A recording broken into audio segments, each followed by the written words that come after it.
Hemos llegado hoy, amados hermanos, a la cuarta predicación de este mes, una serie que hemos denominado Reformas para nuestra iglesia local. Y el nombre de la predicación de esta mañana es ¿Cómo mantener una iglesia sana? ¿Cómo mantener una iglesia sana?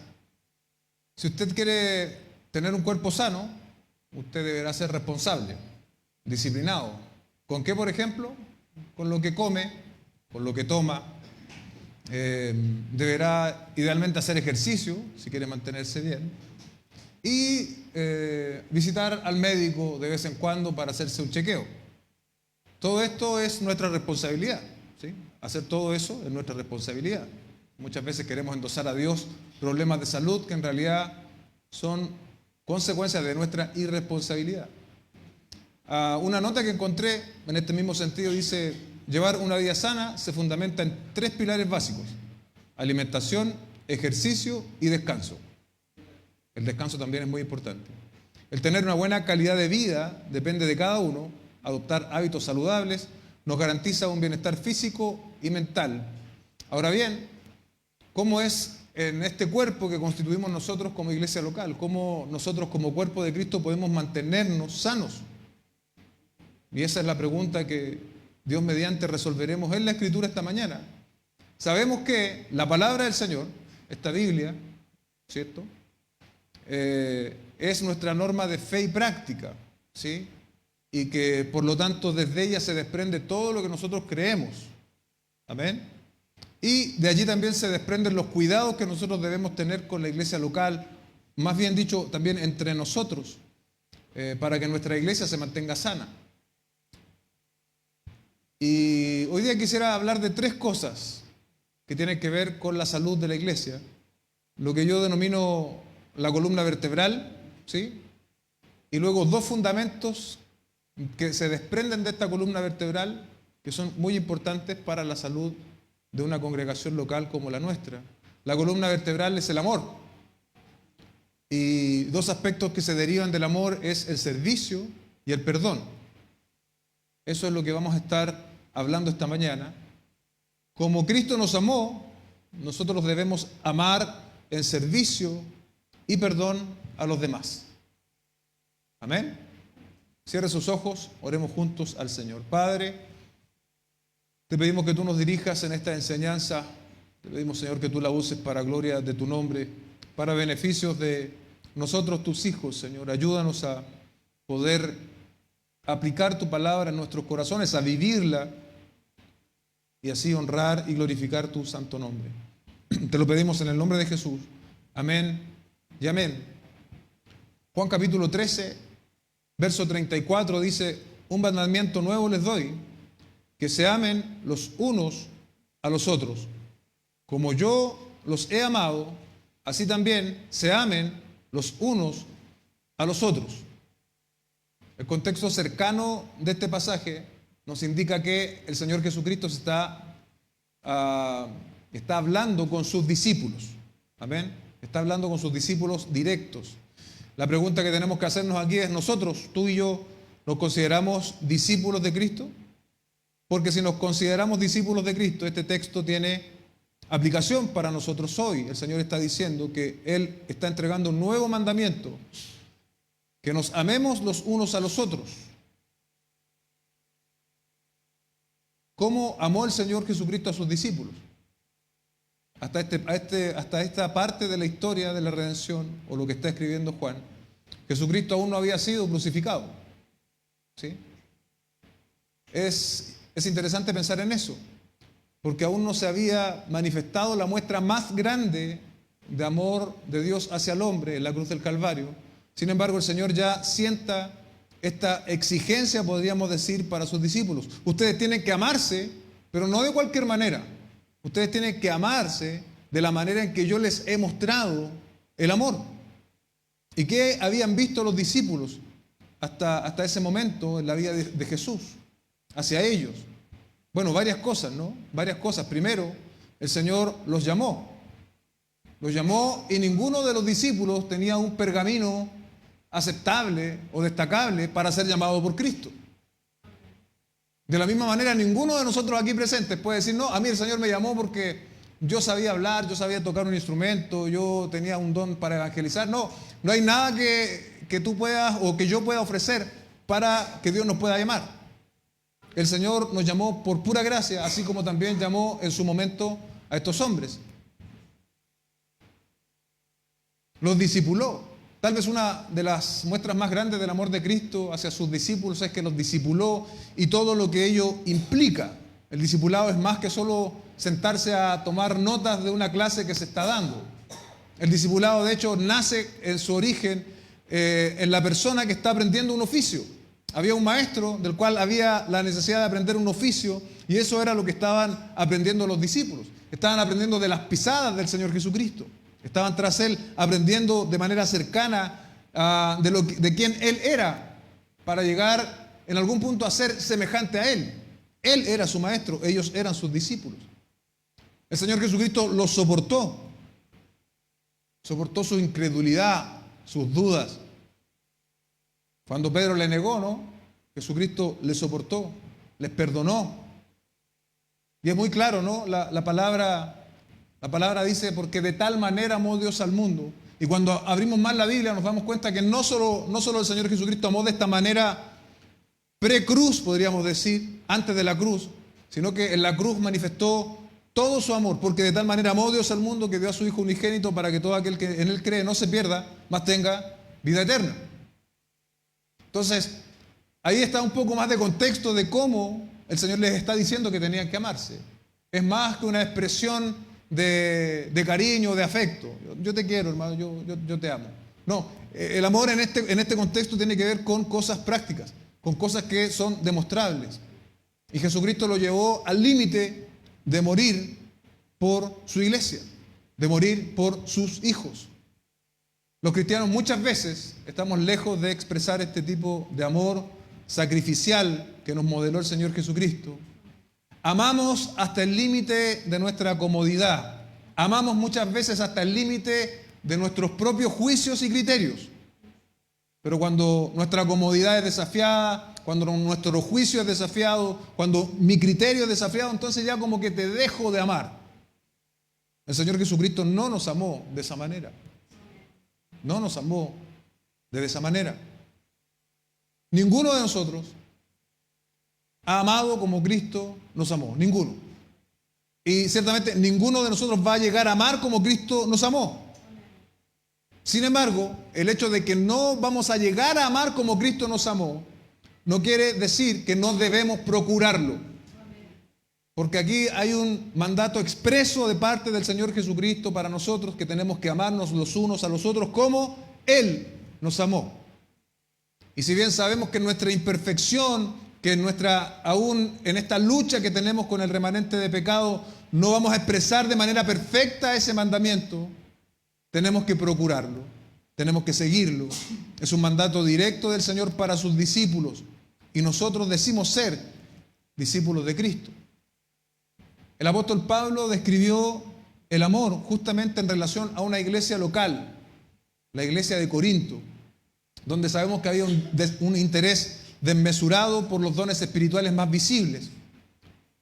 Corinto no era precisamente una iglesia de 9 marcas. Para los que no conocen ese concepto, 9 marcas son 6 textos de sana doctrina donde se definen 9 marcas de una iglesia local. Y cada texto, son libros muy pequeños, define cuáles son las características fundamentales, cuáles son las 9 marcas que llevan a una iglesia a ser una iglesia bíblica. ¿Sí? Eso es de Mark Dever y de otros autores.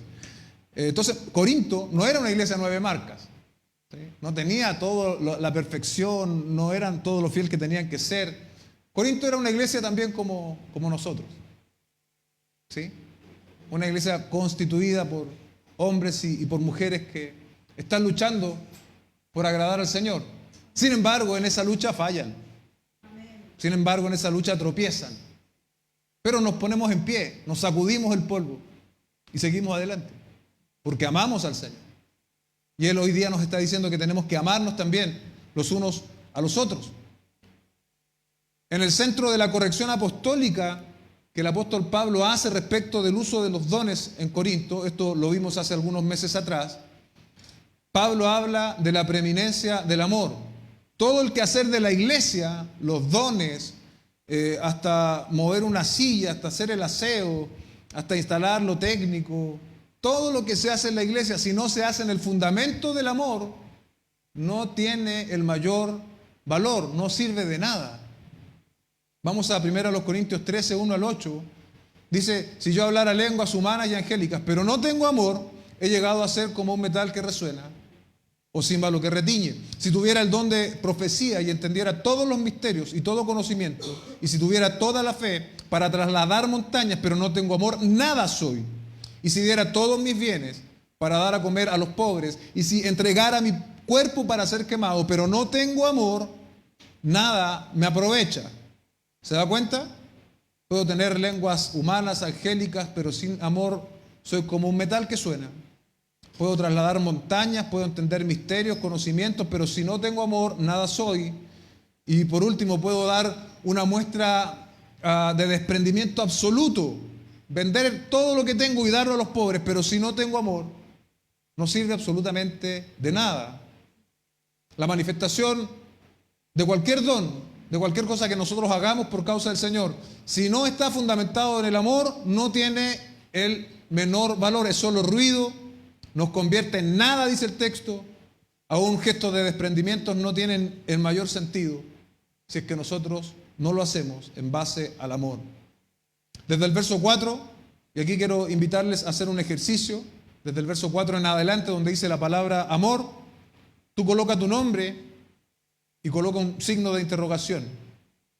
Nos va a servir a cada uno de nosotros para ver, para hacer un diagnóstico, un examen de cómo estamos en el amor que se nos demanda una vez que estamos en la fe, una vez que somos discípulos de Cristo.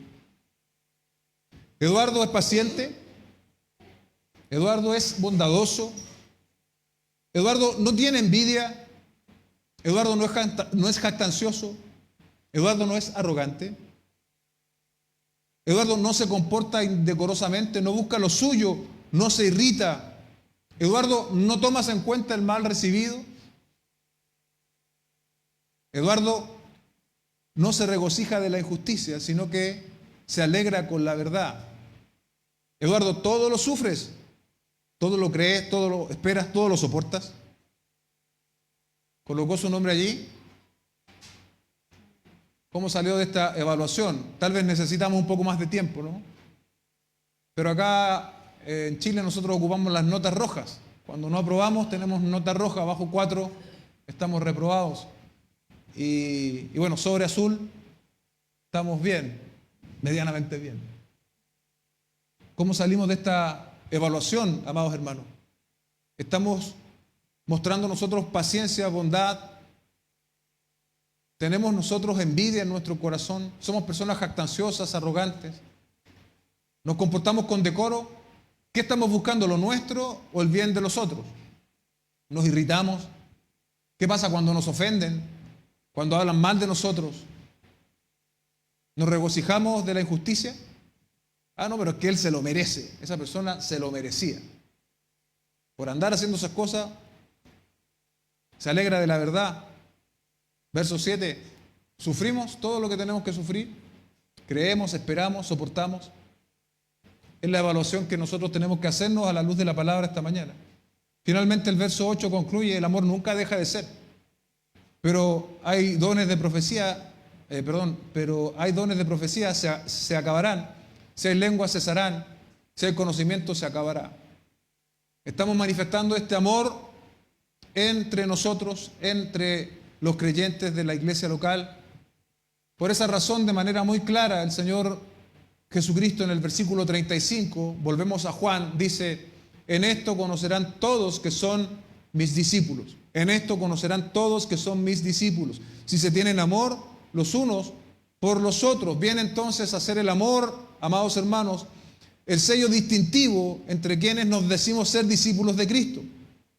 No vamos a producir amor por la simple gana de producir amor o por imposición. Debemos pedir al Señor que ponga este amor en nuestro corazón. Debemos ciertamente mirar lo que Cristo ha hecho por nosotros para que podamos hacer un reflejo de su amor. Debemos estar conscientes que Cristo murió por nuestros pecados, que Él lo dio todo por nosotros. Entonces, al mirar esa obra tan perfecta, tan grande, de la cual yo no la merecía, nos va a quedar la única alternativa de amar también a nuestros hermanos y vivir constantemente intentando amar a los demás como Cristo nos amó. Como Cristo nos amó. Nunca llegaremos a ser lo suficientemente amorosos como lo fue el Señor Jesucristo. Aún en una realidad que el apóstol Pablo celebró, él aplaudió a una iglesia que se amaban de manera correcta. Pero sin embargo, aunque se amaban de manera correcta, aún el apóstol les dijo, pero aún pueden más, aún pueden hacerlo mejor. Y doy gracias al Señor porque vemos muestras de amor entre nosotros. En esta iglesia local se ven muestras de amor. Y damos gloria al Señor por eso, porque sabemos que es la gracia de Cristo actuando en nosotros. Pero nunca llegaremos a ser lo suficientemente buenos en el amor. Pablo le escribió a los tesalonicenses lo siguiente, primera a los tesalonicenses 4:9, dice, pero en cuanto al amor fraternal, escuche bien, no tienen necesidad que nadie les escriba, porque ustedes mismos han sido enseñados por Dios a amarse unos a otros. ¿Se da cuenta? A amarse unos a otros. Los tesalonicenses lo estaban en efecto haciendo bien. Dice el apóstol Pablo, en cuanto al amor fraternal, yo no les voy a escribir. A ustedes Dios les enseñó. Se están amando los unos a los otros. Ahora en noviembre, el próximo mes, nuestra iglesia cumple, entiendo que 23 años desde que iniciamos. Pueden ser 24, pero por lo menos son 23, eso lo tengo claro. Y bueno, en estos últimos 8 años, donde Dios me ha permitido a mí estar al frente de la congregación, y durante esos 15 años anteriores, hemos visto el amor del Señor en medio nuestro. Hemos visto gestos de amor patente entre nosotros. ¿Sí?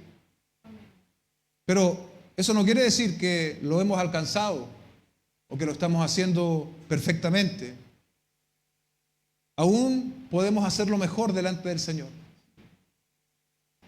Juan escribe en su primera epístola, 4:20-21, si alguien dice, yo amo a Dios, pero aborrece o odia a su hermano, ese es un mentiroso.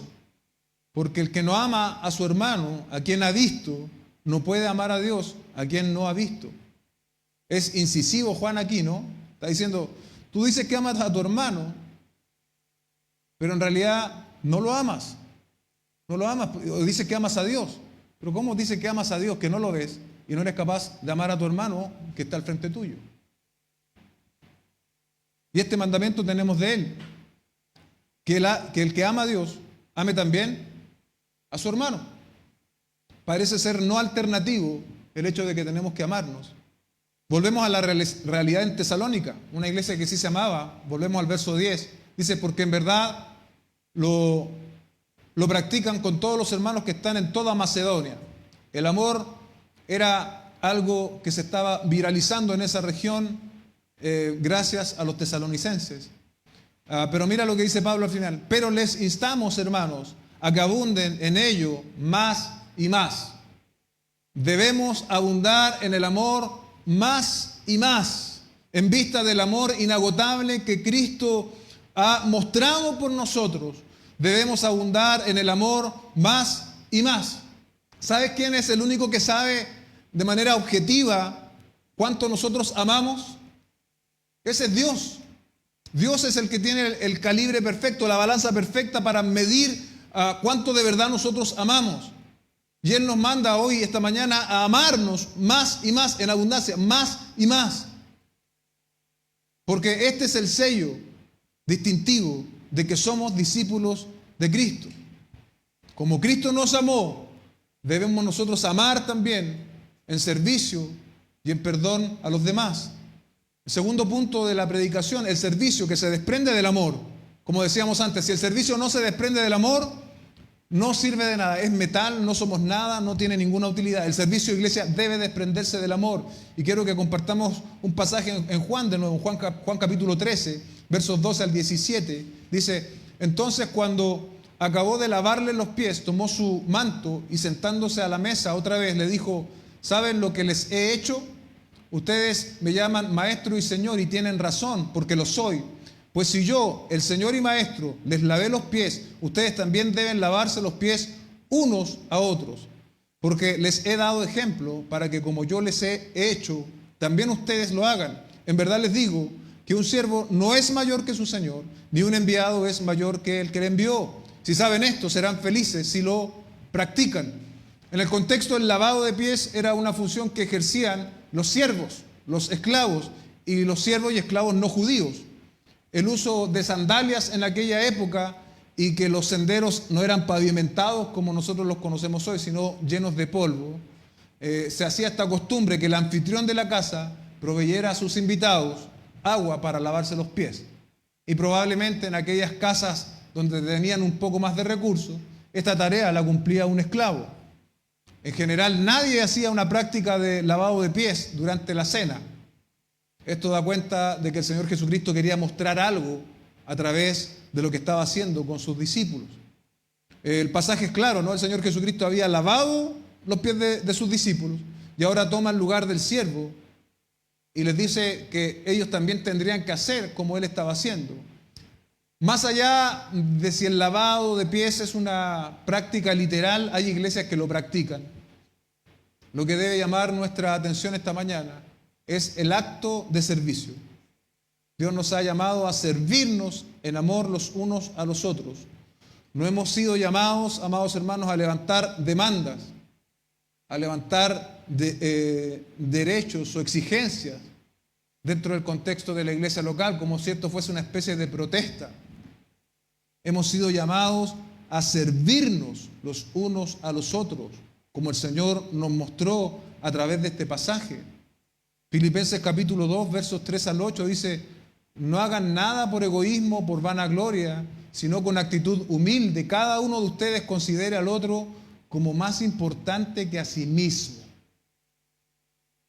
Imagínate si nosotros viviésemos en la realidad de este versículo 3. No hacer nada por egoísmo, por vanagloria y considerando a los otros más importantes que nosotros, que yo. No buscando cada uno sus propios intereses, sino más bien los intereses de los demás. Y el verso 5 es central aquí. Haya pues en ustedes esta actitud que hubo también en Cristo Jesús, el cual, aunque existía en forma de Dios, no consideró el ser igual a Dios como algo a que aferrarse, sino que se despojó a sí mismo, tomando forma de siervo, haciéndose semejante a los hombres, y hallándose en forma de hombre, se humilló él mismo, haciéndose obediente hasta la muerte, y muerte de cruz. No podemos tener la actitud del Señor y al mismo tiempo ser egoístas y vanagloriosos. No podemos tener la actitud del Señor y al mismo tiempo mantenernos en egoísmo y en vanagloria. No podemos tener la actitud del Señor y pretender no servirle a los demás. El verso 15 es sumamente claro, porque les he dado ejemplo para que yo, como yo les he hecho, también ustedes lo hagan. Ese lavado de pies tenía una función de ejemplificar algo que el Señor quería que sus discípulos hicieran, y era que se sirvieran los unos a los otros. Debemos procurar servirnos unos a los otros. Y cuando yo digo servicio, usted no piense necesariamente en algo que hacemos en estas cuatro paredes. Usted, para servir al Señor, no necesita que alguien le dé un puesto, o que alguien lo nombre, o que alguien lo oficialice. Hermano, tú vas a preocuparte de tu hermano. Usted no necesita nada de eso. Usted necesita un corazón agradecido para servir y buscar los espacios, a quién y la manera de servirlo. Claro que acá se da una oportunidad de servicio, gloria al Señor por eso, pero el hecho que quiero afirmar es que el corazón que quiere servir va a buscar la forma y manera de hacerlo, sirviéndole a sus hermanos. Hemos estado por espacio de 3 años y ya pasamos los 3 años acá en la sede. Y eso ha demandado un trabajo cada domingo de traer las cosas, de sacar las cosas de la camioneta, de instalar las cosas. Terminado el culto, llevar las cosas a la camioneta, ir para allá, guardar en la bodega. Ha sido, para los que están involucrados en ese trabajo, ha sido un trabajo constante y casi irrenunciable, porque si no se hace el trabajo, no podríamos tener el servicio de la manera que lo tenemos. Se podría hacer de manera muy simple, pero quizás hay muchas cosas que debiésemos sacar del todo, ¿no? Me refiero, por ejemplo, a las transmisiones que terminan beneficiando a otros hermanos que por X motivo a veces no pueden venir. También nos permite una alabanza más congregacional al utilizar los parlantes. Claro, podríamos hacerlo de manera mucho más sencilla y no complicarnos tanto. Pero hay un grupo de hombres y de mujeres que se dispusieron a hacer ese trabajo. Y no lo hacen para que lo reconozcan ni para que los nombren. No hacen el sonido, no hacen acá las cámaras y todo lo que se hace, el orden, el barrer, el tener el luz. No lo hacen para ser reconocidos. Lo hacen por amor a Cristo.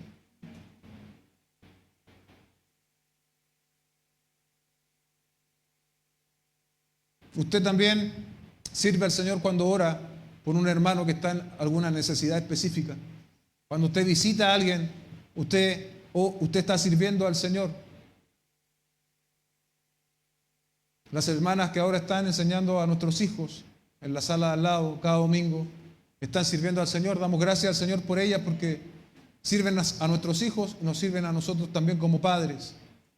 Cada domingo del mes hacemos un acto colectivo de juntar mercadería. Es un servicio al Señor que hace la congregación. ¿Cómo no agradecer a todos y cada uno de los que sirven de esta manera, de corazón? Y pedirles que no se cansen de hacerlo. Pues lo hacen en gratitud al Señor, siguiendo su ejemplo. No solo no te canses, hermano, hermana, sino que extiéndete más allá. Corre la milla extra. El Señor Jesucristo es digno de esto y de mucho más. Es necesario hacer como el Señor, iglesia. Mirarlo a Él, mirar su modelo. Podemos llegar a caer en la tentación de decirnos: yo ya he hecho lo suficiente, yo ya he servido 20, 30 años, o he servido cada domingo, ya que es bueno que lo hagan otros, que sirvan otros. Yo me he preocupado de Juanito, de Pedro, lo he llamado, a veces no responde, qué sé yo, basta, que lo hagan otros.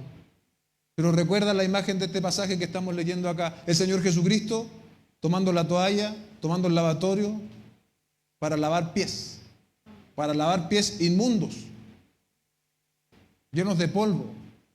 Juan 13:3 dice: Jesús, sabiendo que el Padre había puesto todas las cosas en sus manos. Mira qué contraste. Jesús, sabiendo que el Padre había puesto todas las cosas en sus manos y que de que Dios había salido y a Dios volvía. O sea, el Señor Jesucristo es infinitamente distinto a nosotros. Él es Dios, ¿se da cuenta?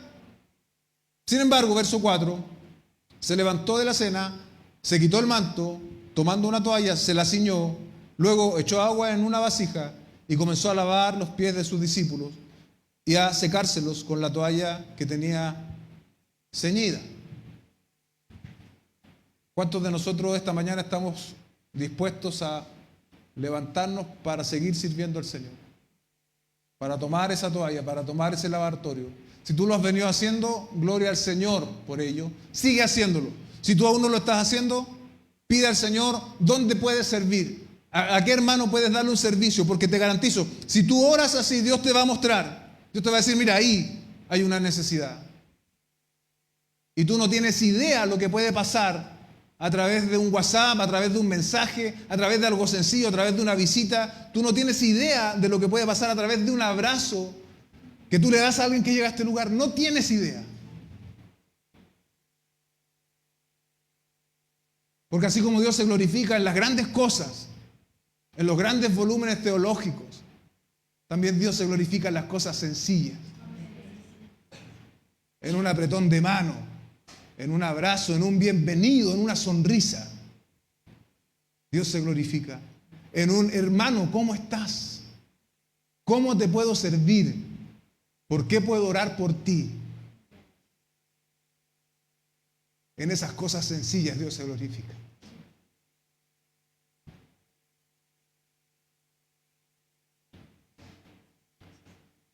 No importa la tarea, Señor. Si es para lavar pies, está bien. Yo quiero servir. Yo soy deudor de ti. Yo quiero servir. Como Cristo nos amó, nosotros debemos amar en servicio y perdón a los demás. El punto número 3 de esta enseñanza es el perdón. Otro aspecto muy importante que se deriva del amor y que es importante para nosotros como congregación, como cristianos. Sin la práctica constante del amor, iglesia, es imposible que una iglesia se mantenga sana, pues naturalmente habrán problemas, roces, desacuerdos entre nosotros. No existe una iglesia local que escape de esto. ¿Sabe por qué? Porque la iglesia está integrada por pecadores rehabilitándose del pecado. Y cada cierto tiempo, este pecador y ese pecador que eres tú y que está sentado, tiene reincidencia en el pecado. Entonces, cuando reincidimos en el pecado, ofendemos, miramos mal, tenemos un mal gesto. Ahí entonces la importancia central nuevamente del perdón. Porque si no nos perdonamos, no podremos seguir adelante. Primera de Juan, capítulo 1, verso 8 al 10 dice: si decimos que no tenemos pecado, nos engañamos a nosotros mismos y la verdad no está en nosotros. Si confesamos nuestros pecados, Él es fiel y justo para perdonarnos los pecados y para limpiarnos de toda maldad. Si decimos que no hemos pecado, lo hacemos a Él mentiroso y su palabra no está en nosotros. Seguimos luchando con el pecado y muchas veces el pecado se manifiesta en ofensa hacia los demás, en ofensas a tus hermanos en la fe. El asunto es que hemos enfrentado estas situaciones y las vamos a seguir enfrentando. Tenemos, quiero decirlo así, dos alternativas. Usted puede hacer vista gorda y hacer como que nada ocurre y caminar con el peso de la falta de perdón y las consecuencias que eso conlleva. Cuando no perdonamos, es como un lastre, es como un peso que usted va a acarrear tras suyo y en algún momento no va a poder seguir caminando. En algún momento usted va a colapsar, producto de la falta de perdón. Y la otra alternativa, que no sé si es tan alternativa o es lo que el Señor nos manda a hacer, es perdonar. Perdonar. Jesucristo en el Padre Nuestro incluyó lo siguiente en Mateo 6:12: y perdona nuestras deudas como también nosotros hemos perdonado a nuestros deudores. Otra manera de leer la palabra deudas aquí es pecado. Perdona nuestros pecados como también nosotros perdonamos a aquellos que nos ofenden o pecan contra nosotros. El verso 12 asume que nosotros vamos a perdonar porque el Señor nos perdonó antes. Mateo 18, verso 21 al 35, dice: entonces acercándose Pedro, preguntó: Señor, ¿cuántas veces pecará mi hermano contra mí que yo haya perdonado? ¿Hasta 7 veces? Jesús le contestó: no te digo hasta 7 veces, sino hasta 70 veces 7. Dice un comentarista: seguramente Pedro pensaba que perdonar hasta 7 veces sería muy generoso. Quizás estaba pensando en la regla rabínica que decía: nadie tiene derecho a pedir perdón a su prójimo más de 3 veces. El Talmud babilónico declara: cuando un hombre peca contra otro, le perdonen 1 vez, le perdonen 2 veces, le perdonen 3 veces, pero la 4ª vez no le perdonen. La contestación de Jesús tomó a Pedro y a los demás de sorpresa. Lo que el Señor responde les tomó de sorpresa. El perdón de Dios no conoce límites para el corazón del hombre arrepentido, y nuestro perdón hacia los demás debe ser sin límite. 70 veces 7 es otra manera de decir sin límite. Alguien podría decir: ya, son 490. Se las estoy contando a este hermano. Se las estoy contando. Ya van 485. 5 más y estamos listos. ¿Se imagina? Sin límite. Y note que la pregunta del apóstol Pedro tiene algo particular. Dice: ¿cuántas veces pecará mi hermano? Mi hermano. No dice un gentil, alguien lejano. Mi hermano. ¿Sí? Desde el verso 23 para adelante, aquí mismo el Señor narra una parábola que nos ilustra muy bien el principio del perdón. Por eso el reino de los cielos puede compararse a cierto rey que quiso ajustar cuentas con sus siervos. Al comenzar a ajustarlas, le fue presentado uno que debía 10.000 talentos, unas 216 toneladas de plata. Pero no teniendo él con qué pagar, su señor ordenó que lo vendieran junto con su mujer e hijos y todo cuanto poseía, y así pagaras la deuda. Entonces el siervo cayó postrado ante él diciendo, tenga paciencia conmigo y todo se lo pagaré. Y el señor de aquel siervo tuvo compasión, lo soltó y le perdonó la deuda. Pero al salir aquel siervo encontró a uno de sus consiervos que le debía 100 denarios y echándole mano lo ahogaba diciendo, paga lo que debes. Entonces su consiervo cayendo a sus pies le suplicaba, ten paciencia conmigo y te pagaré. Sin embargo, él no quiso, sino que fue y lo echó en la cárcel hasta que pagara lo que debía. Así, cuando sus consiervos vieron lo que había pasado, se entristecieron mucho y fueron y contaron a su señor todo lo que había sucedido. Entonces, llamando al siervo, su señor le dijo, siervo malvado, te perdoné toda aquella deuda porque me suplicaste. ¿No deberías tú también haberte compadecido de tu consiervo, así como yo me he compadecido de ti? Y enfurecido su señor lo entregó a los verdugos hasta que pagara todo lo que debía. Así también mi Padre Celestial hará con ustedes, si no perdonan de corazón cada uno a su hermano. El Señor de la parábola es Dios, quien nos ha perdonado a nosotros una deuda que era imposible de pagar. El siervo de la parábola, él no tenía posibilidad de pagar eso. Así nosotros hemos recibido el perdón de nuestros pecados. Por nuestra justicia no podíamos. Jesucristo tuvo que pagar en nuestro lugar, Él tuvo que morir por nuestros pecados, su vida, su muerte, su resurrección. Él pagó por nosotros. Él pagó por nosotros. Tenga esto en cuenta al momento de perdonar, que usted ha sido perdonado por la obra de Cristo, una deuda que usted no podía pagar. Verso 27, y el señor de aquel siervo tuvo compasión, lo soltó y le perdonó la deuda. Ahí estoy yo. No sé si tú te sientes que estás ahí. Ahí estamos. El Señor nos soltó y nos perdonó la deuda a través de Cristo. ¿Cómo se comportó este siervo? ¿Con quien le debía a él? ¿Imitó la actitud de compasión y perdonó la deuda? No, muy por el contrario. Leímos en el verso 29 y 30, entonces su consiervo cayendo a sus pies le suplicaba, ten paciencia conmigo, te pagaré. Sin embargo, él no quiso, sino que fue y lo echó en la cárcel hasta que pagara lo que debía. ¿Cómo estamos nosotros hoy? Hermanos, hermanas, respondiendo frente a quienes nos ofenden. ¿Estamos actuando como el siervo? Lo que se espera de nosotros es precisamente lo que el Señor de la parábola dice una vez que lo llama a rendir cuentas. Verso 33, ¿no deberías tú también haberte compadecido de tu consiervo, así como yo me compadecí de ti? Es decir, debiste haber extendido el perdón como yo te perdoné. Cuando no perdonamos, acarreamos consecuencias, dice el verso 34. Y enfurecido su señor lo entregó a los verdugos hasta que pagara todo lo que debía. La figura del verdugo parece no indicar una condena eterna. Además, el que hizo la pregunta fue el apóstol Pedro, estaba en un contexto de los discípulos. Parece más bien indicar aquella escuela que por dolor nos va a enseñar a perdonar. Ya que no quisimos hacerlo, al mirar la cruz de Cristo, al mirar el favor recibido, la misericordia y gracia recibida, el Señor nos va a poner en verdugos, en escuelas, que abran nuestros ojos y que nos enseñen a perdonar cuando otros nos han ofendido. El que no perdona no ha terminado de entender y de valorar el perdón de Dios, ese perdón que se nos brindó a través de Cristo. Y lo que es más grave aún, el que no perdona ha subestimado la obra de redención de Cristo. Si usted ha sido perdonado en Cristo, no tiene otra opción sino perdonar a su hermano. ¿Nos cuesta perdonar? Pensemos en cuánto Cristo nos perdonó a nosotros entonces. Pues donde hay seres humanos, habrá conflicto, habrá desacuerdos, pero en la iglesia se supone que debiésemos hacer una diferencia en cuanto a esto. Esto no es un club social, esto no es un equipo de fútbol. Somos la iglesia de Cristo, hemos sido redimidos por su obra.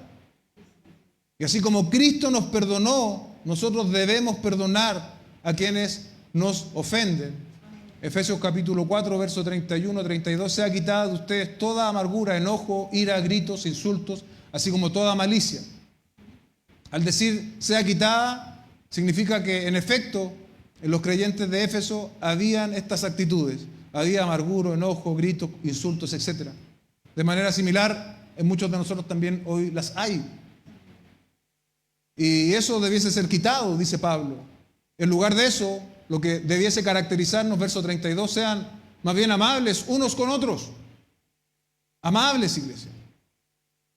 Yo conozco gente amable, gente que cuando tú la ves de lejos, te agradas de que te vas a encontrar con ellos o con ellas, porque tienen una amabilidad natural, gente misericordiosa, perdonándose aquí unos a otros, así como también Dios los perdonó en Cristo. En Cristo. ¿Por qué debemos perdonar? Porque Dios nos perdonó en Cristo. Fin de la discusión. Tenemos que perdonar. Otra muestra más de que en las iglesias había problemas en las iglesias del Nuevo Testamento y problemas serios que podían fraccionar a las iglesias. Lo encontramos en Filipenses capítulo 4, verso 1 al 3. Estuvimos en Filipenses, me parece, el año pasado y abordamos de manera específica este pasaje. Yo solo quiero ilustrar. Dice: así que, hermanos míos, amados y añorados, gozo y corona mía, estén firmes en el Señor, amados. Mira aquí, ruego a Evodia y Síntique que vivan en armonía en el Señor. En verdad, fiel compañero, también te ruego que ayudes a estas mujeres que han compartido mis luchas en la causa del Evangelio, junto con Clemente y los demás colaboradores míos, cuyos nombres están en el libro de la vida. Aquí hay mujeres distinguidas en el texto bíblico, mujeres con experiencia, mujeres con años. Sin embargo, el texto también nos muestra de que podemos ser cristianos con años, pero no estamos inmunes a la falta de arreglar nuestros problemas, a la falta de perdón. Y el propio Pablo pide aquí, ¿cierto?, a esta persona que no se nombra, no sabemos el nombre, de pila, fiel compañero, que interceda entre estas dos mujeres. Porque el hecho es que se estaba casi fraccionando la iglesia, estaban tomando partido por Evodia, por Síntique. Era necesario resolver eso y estaba entonces este hermano ahí, fiel compañero, para hacer un puente, para ser un agente hacia la reconciliación, hacia el perdón. Quiere el Señor que también seamos confiables como fiel compañero, podamos ser puentes, no seamos de aquellos que echan más leña al fuego. Así que dijo eso, ¿y qué más dijo? Y, no puede ser, no escuche ese tipo de conversaciones. No envenene su corazón. Sea como fiel compañero. Pídale al Señor, prefiero no oír lo que tú me estás diciendo. Creo que no edifica. Perdóname, pero no quiero escucharlo. Ahora, si tú quieres que yo medie entre las partes, puede ser, pero yo no quiero ser un tacho de basura. Yo quiero mantener mi corazón sano. Iglesia del Señor, perdonar no es una opción para quienes fuimos perdonados por el Señor. Como Cristo nos amó, nosotros debemos amar en servicio y perdón a los demás. Recuerde esa idea. Como Cristo nos amó, nosotros debemos amar en servicio y perdón a los demás. Voy a concluir de manera muy distinta esta predicación, enseñanza, leyendo Colosenses capítulo 3, versos 12 al 17. Oiga bien. Entonces ustedes, como escogidos de Dios, santos y amados, revístanse de tierna compasión, bondad, humildad, mansedumbre y paciencia, soportándose unos a otros y perdonándose unos a otros. Si alguien tiene queja contra otro, como Cristo los perdonó, también así háganlo ustedes. Sobre todas estas cosas vístanse de amor, que es el vínculo de la unidad, que la paz de Cristo reine en sus corazones, a la cual en verdad fueron llamados en un solo cuerpo, y sean agradecidos. Que la palabra de Cristo habite en abundancia en ustedes, con toda sabiduría, enseñándose y amonestándose unos a otros con salmos, himnos y canciones espirituales, cantando a Dios con acción de gracia en sus corazones.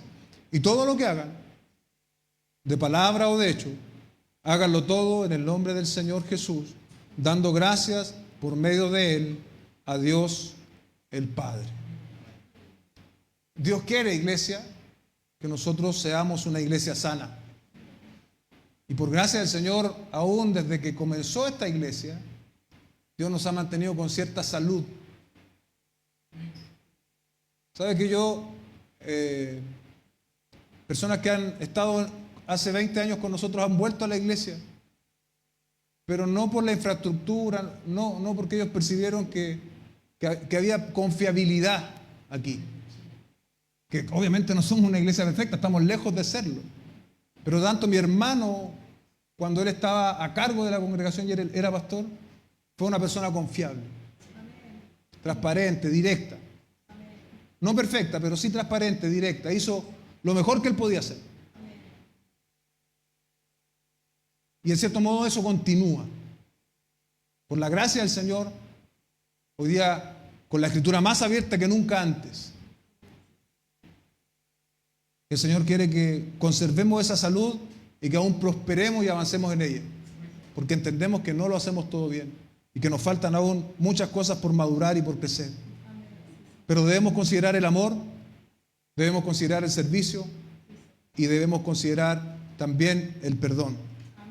¿Estás dispuesto tú a amar a tu hermano, a servirle, a perdonarle?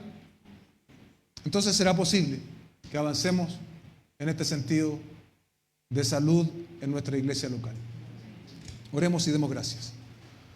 Padre, gracias te damos esta mañana por la oportunidad que nos has dado de ser expuestos a tu palabra.